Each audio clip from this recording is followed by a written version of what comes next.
আসসালামু আলাইকুম ওয়ারাহমাতুল্লাহ। প্রিয় দর্শক, কল্পনা করতে পারেন মক্কার সবচেয়ে শক্তিশালী এবং নির্ভীক একজন মানুষ, যার ভয়ে অন্যেরা কথা বলতে সাহস পেত না, তিনি খোলা তরবারি হাতে ক্রোধে উন্মত্ত হয়ে ছুটে চলেছেন।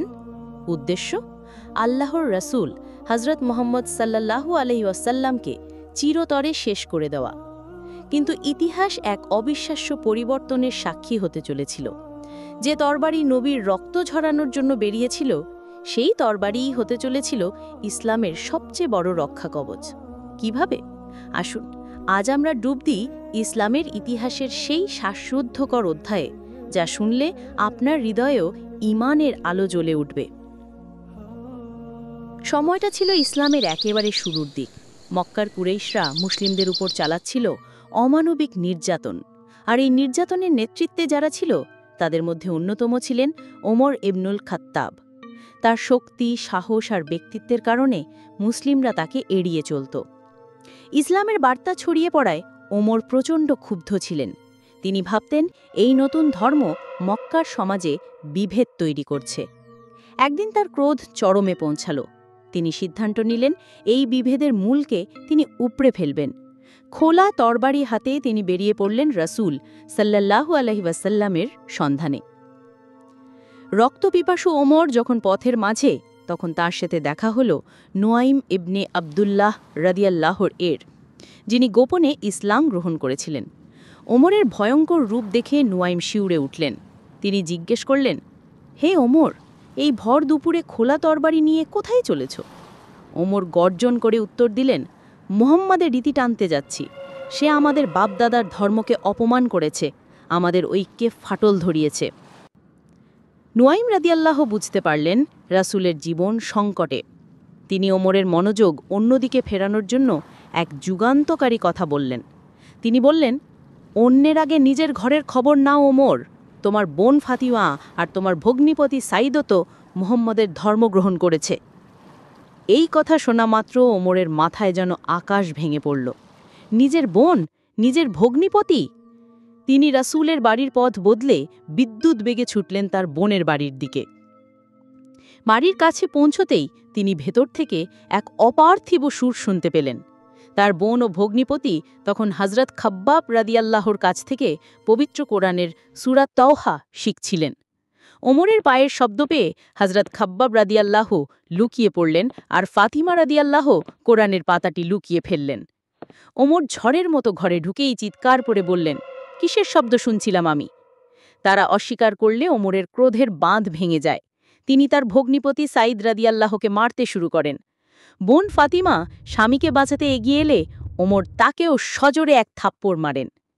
আঘাতটা এতটাই জোরে ছিল যে ফাতিমা রাদিয়াল্লাহর মুখ ফেটে রক্ত বেরিয়ে এলো।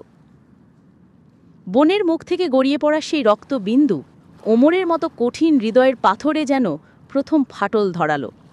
তার সব রাগ, সব ঘৃণা মুহূর্তে উবে গেল। তিনি স্তব্ধ হয়ে গেলেন। নিজের বোনের রক্ত দেখে তার ভেতরটা দুমড়ে মুচড়ে গেল। অনুশোচনায় তার মাথা নত হয়ে এলো। কিছুক্ষণ পর শান্ত কিন্তু দৃঢ় কণ্ঠে তিনি বললেন, তোমরা যা পড়ছিলে তা আমাকে দাও। রক্তাক্ত মুখে ঈমানের তেজে বলিয়ান হয়ে বোন উত্তর দিলেন, আপনি অপবিত্র। পবিত্র না হয়ে আপনি এই পবিত্র কালাম স্পর্শ করতে পারবেন না।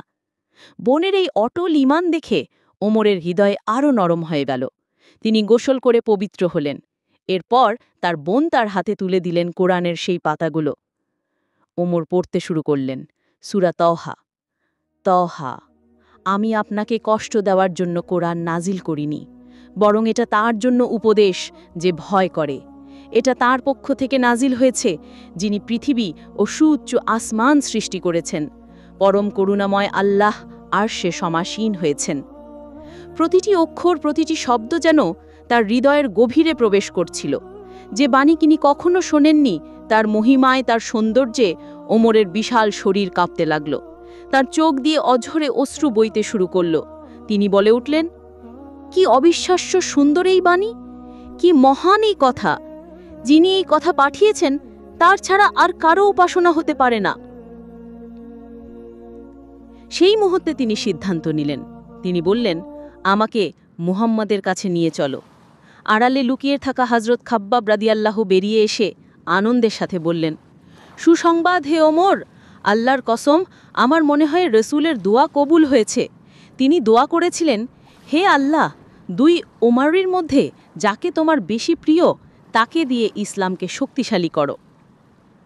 সেই তরবারি নিয়েই ওমর এবার চললেন দারুল আরকামের দিকে, যেখানে রাসূল সাহাবীদের নিয়ে গোপনে অবস্থান করছিলেন।